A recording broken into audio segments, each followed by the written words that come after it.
Dia sendiri all alone di Singapura, di negara orang, tanpa bantuan mamanya, tanpa bantuan keluarganya ya. Amy doing apapun buat anaknya 3 itu. Hola netizen yang tercinta, Hotman Paris menuding istri Aden Wong Amy caper setelah memviralkan kasus rumah tangganya sembari membawa nama sang anak. Sebelumnya, kasus rumah tangga Amy dan Aden Wong mendadak viral setelah video permintaan tolong Amy diunggah. Kepada pihak imigrasi, Amy meminta tolong agar Aden Wong dicegat dan tidak diperbolehkan menuju ke luar negeri. Seiring perkembangan kasus tersebut, kini Aden Wong menunjuk Hotman Paris untuk menjadi pengacaranya. Rupanya, salah satu penyebab yang menyadari kasus rumah tangga Aden Wong dan Amy adalah sang anak. Hal itu diketahui setelah anak Amy dan Aden Wong muncul ke publik. Hal itu pun lantas memantik reaksi Hotman Paris untuk kembali memberikan komentarnya. Dalam komentarnya, Hotman Paris menuding Amy yang seolah sengaja memviralkan anaknya. Sontak saja, Hotman Paris memberikan keterangan lebih lanjut. Tindakan Amy tersebut dinilai Hotman Paris justru memunculkan reaksi natural anak tersebut. Atas hal itu, Hotman Paris meminta masyarakat untuk tidak mudah menghakimi Aden Wong. Hotman Paris juga menyoroti anak Amy dan Aden Wong yang merasakan trauma pasca kejadian tersebut. Lady, saya mau tanya sama kamu, yang duluan memviralkan ada di bawah umur siapa? Saya tanya dulu. Hey, Waktu itu anaknya kan ada di podcast. kamu nggak tahu, kamu nggak tahu. Yang duluan memviralkan siapa? Coba, lu jujur dong. Dulu nggak tahu sih, makanya kalian ya waktu dia ke rumah sakit, suaminya nggak tahu bahwa ada ibunya ngintip di balik pintu. Sudah siap semua video Instagram. Yang memviralkan duluan siapa? Yang memviralkan duluan siapa? Ini. Ya kenapa mulut kalian nggak pernah berani kritik dia? Justru pada saat dia histeris, anaknya ini, begitu lihat ibunya, yang memviralkan duluan siapa? Sudah disiapkan video sama tim lengkap dengan terjemahannya. Dia tinggal satu di bawah balik pintu, tim dia udah keluar. Justru mereka yang duluan memviralkan. Tapi itu bagus. Jadi kelihatanlah betapa anak itu tidak di brainwash, tapi spontan. No. Jadi sekali lagi para pemirsa semuanya, kita tidak tahu fakta sebenarnya, dan kalian tidak boleh comber duluan menjudge seseorang. Kalau memang ada alasan demi keselamatan anak, apakah seorang suami dibenarkan menyelamatkan anaknya? Makanya Anda tunggu dulu fakta sebenarnya. Aku pun belum tahu. Aku hanya dengar sepihak dari si suami. Tapi kalau melihat reaksi anaknya itu tidak di brainwash. Sampai dulu bapaknya nggak mau. Itu sudah sangat trauma. Bahkan sudah beberapa kali mau bunuh diri. Coba, berani nggak ibunya mengatakan anaknya tidak pernah bunuh diri? Coba, itu bukan fitnah. Berani nggak si Ami menyatakan bahwa putrinya itu tidak pernah mencoba bunuh diri? Bahkan si Ami mengatakan kepada putrinya, "Don't tell daddy." Jangan kasih tahu bapak. Ya, karena bapaknya baru tahu belakangan. Kalau sampai bunuh diri duluan, kalau benar bunuh diri dan suaminya tidak menyelamatkan dia, kalian pasti masih menyalahkan siapa? Ya. Nah, gimana nih menurut netizen yang terhormat? Silahkan berkomentar ya.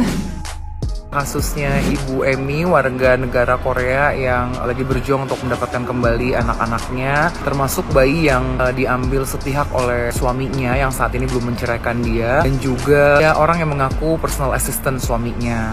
Bayinya baru umur 2 bulan dan sekarang udah 4 bulan. Sudah 2 bulan Bu Amy nggak ketemu sama bayinya. Saat ini aku lihat ada narasi-narasi yang berusaha memojokkan Ibu Amy dan menuduh dia melakukan KDRT. Katanya ada bukti-bukti dia melakukan kekerasan pada anak-anaknya. Aku lihat sih ini memang strategi ya, setiap kali ada kasus perceraian, kasus perebutan hak asuh anak, selalu perempuan itu akan diputarbalikkan begitu kondisinya. Aku sendiri udah ketemu dengan Ibu Amy semalam, kita lagi berusaha berpikir apa sih yang bisa kita bantu, karena memang secara jurisdiksi hukum ya nggak di sini kasusnya, di Singapura, dan memang 2 hari lalu udah ke Singapura karena mengajukan gugatan cerai. Kemarin ada informasi-informasi yang mengatakan bahwa pihak suaminya itu berusaha mempolisikan dia. Jadi Jadi memang tujuannya kan kalau sampai Bu Ami bisa dipolisikan di Indonesia, dimasukkan ke penjara, ya otomatis dia akan kalah begitu dalam perebutan hak asuh anak. Lalu sebenarnya Bu Ami kan bukan mau merebut ya, tapi dia sudah menawarkan joint custody atau ya mengasuh anak bersama. Banyak kok orang yang udah cerai atau bisa rukun-rukun aja gitu mengasuh anak bersama ya. Dan sebenarnya itu tujuan dari Ibu Ami. Yang paling penting adalah kesehatan mental anak-anaknya. Ada 4 anak yang masih kecil-kecil. Untuk pihak kepolisian aku harap bisa berlaku adil ya.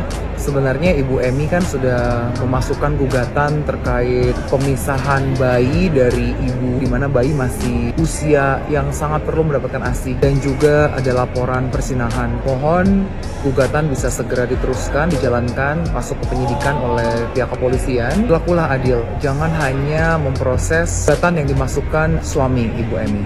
Teman-teman semua, aku pengen tahu ya apa pendapat kalian terkait kasus ini. Drop your comment here. Jawaban pertama, siapa yang menviralkan pertama kali anaknya? Yang mengekspos wajah anaknya? Nggak perlu dijawab, Bang. Kita semua tahu. Ada di podcastnya Dr. Richard. Sorry dok, saya sebut nama dokter. Ya, itu satu jawaban pertama. Pertanyaan kedua, siapa yang memviralkan kasus ini? Saya jawab ya Bang, Ibu Emi. Saat Ibu Emi memviralkan, saya memviralkan pertama kali saya lihat. Dan saya berniat untuk membantu dia sebenarnya. Cuman bagaimana saya seorang ibu rumah tangga? Apa daya saya untuk membantu dia? Ya, saya hanya mengikuti aja sampai di mana case-nya. Lalu mulai dari Ibu Emi memviralkan kasusnya melalui akun IG-nya, lalu TikTok-nya, terus di-follow sama suaminya yang dan terus berlanjut sampai ada tampilan kejadian histerikalnya di rumah sakit, sampai kejadian anaknya diambil dan dipegang sama si perempuan yang satu itu gitu ya. Itu kejadian-kejadian itu sudah terjadi sebelum Emi melakukan viral. Kalau abang ikutin runtutannya ya bang, sebenarnya kan abang berkali-kali ngomong saya sendiri tidak tahu. Ya artinya abang selama ini melalui cerita, berdasarkan cerita. Hal yang ketiga, abang jawab pertanyaan cuma 2 ya. Hal yang ketiga, ayo kita jujur-jujuran. Oke, kita jujur-jujuran. Abang berkali-kali ngomong saya tidak tahu. Saya belum terima surat kuasanya ya. Belum terima surat kuasanya dari si bapaknya atau anaknya gitu.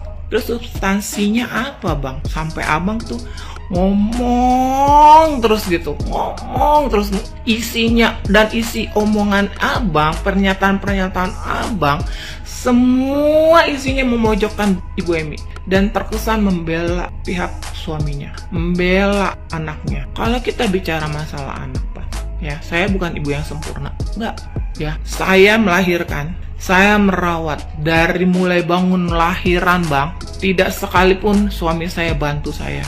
Sama, saya Emi juga lakukan itu. Tidak sekalipun suaminya ada di samping dia, mandiin, nyebokin, bersihin semua popoknya, ngasih makan segala macam, itu tidak ya. Dan abang kan nggak tahu bagaimana perjuangan saya gitu, perjuangan si Emi menghadapi itu ya. Sekarang anak saya udah umur 8 dan 7 tahun. Kebayang nggak saya ngurusin 3 sekaligus bang, sendiri ya. Menyusui, ngatur pola makannya 2 jam sekali saya harus bangun di malam hari untuk nyusin 3 anak saya sekaligus. Itu seberapa exhaustednya saya. Padahal suami saya ada di sebelah saya, ada di samping saya, tapi tetap saya melakukan itu karena rasa cinta saya terhadap ketiga anak saya. Nah sekarang anak-anak saya udah pada gede, udah bisa berargumentasi bersama anak mamanya ya. Anak zaman sekarang nih, 3-3-nya yang cerit-ceritan siapa? Saya. Terus terang saya, jangan begini, jangan begitu, semua saya lakukan. Tapi apa yang saya butuhkan dari seorang suami? Apa? Suami saya tolong dukung saya, apapun keputusan saya, you help me gitu. Jangan saya lakukan keputusan, suami saya memberikan keputusan yang lain. Itu satu kesepakatan antara saya dan suami saya, dan saya rilis, suami saya dukung. Nah tapi bagaimana dengan Ibu Emi? Dia sendiri all alone di Singapura, di negara orang, tanpa bantuan mamanya, tanpa bantuan keluarganya ya. Sama, saya juga tidak dibantu oleh mama saya, tidak ya. Emi doing doing apapun buat anaknya 3 itu. Itu aja anaknya dari dia masih satu ya, gedein satu. Kalau saya 3 sekaligus bang, itu gimana rasanya itu saya tahu ya, beratnya seperti apa yang dialami Emi. Kita jujur-jujuran aja bang. Apa abang benar belum dapat surat kuasa itu? Terbuka aja bang, gentleman bang. Kalau seandainya abang belum terima surat kuasa itu, ya kode etik seorang kuasa hukum seharusnya tidak memberikan statement-statement yang merujuk seolah-olah berpihak kepada salah satu pihak. Rasanya yang saya tahu sih itu ya, tapi saya sekali lagi, saya hanya ibu rumah tangga yang ngurus 3 anak saya dan mengurus suami saya. Ya, itu bang dari saya. Oke? Kalau memang itu seharusnya abang tidak lakukan itu. Saya lebih hormat, saya lebih salut sama Bapak Alvin. Saya sendiri minta, ya Pak Alvin bisa nggak dibantu ya, begitu si Ibu Emi gitu. You know what? Pernyataan nih Bapak Alvin bilang, saya bisa aja bantu, tapi Ibu Ami belum pernah datang ke saya dan Ibu Ami belum pernah kontak saya, dan saya pun belum punya surat kuasa untuk menjadi pendamping dia dalam hal hukum. Dan dia tidak memojokkan siapapun loh, ya. Dia cuman memberikan komentar, loh kok begini, kok begitu melalui informasi di TikTok. Tapi dia tidak memojokkan, ya. Dia hanya menyatakan ada nggak sih keganjilan yang di sini, ada nggak? Itu bang.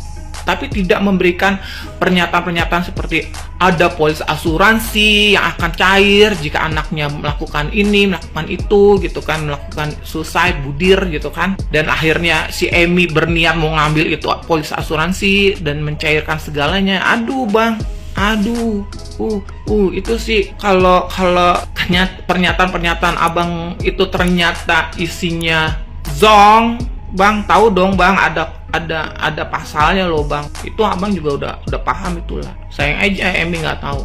Hati-hati lo bang, ayo dong bang. Saya masih hormat lo sama bang, ya. Saya masih merasa you on the top gitu. Tapi janganlah mengeluarkan pernyataan yang nggak penting. Kalau memang abang care dan abang memang tidak berpihak ke sana kemari, bawa si bapaknya ke Singapura. Arahkan mereka, ayo balik ke Singapura, urus semua perceraian secara sah, tidak secara viral-viralan, dan memberikan abang memberikan statement yang memojokkan salah satu pihak. Jangan bang, kalau abang baik dan abang seorang gentleman, pria sejati, ya, pria tulen, ya, yang tidak pernah menyakiti anak-anak dan istri abang, ya, tidak pernah berselingkuh gitu ya, cuman main-main doang. Ayo dong bang, kita jujur-jujuran aja, kita terbuka bang. Bawa bapaknya ke Singapura dan anak-anaknya, biar anak-anaknya dihandle oleh profesional, orang-orang profesional yang di Singapura. Kita tahu siapa ya, dinas sosial di Singapura itu sangat profesional dibanding yang di Indonesia. Itu yang benar bang. Salam hormat, salam NKRI, jangan berpihak bang, lakukan yang benar bang. Itu dari saya.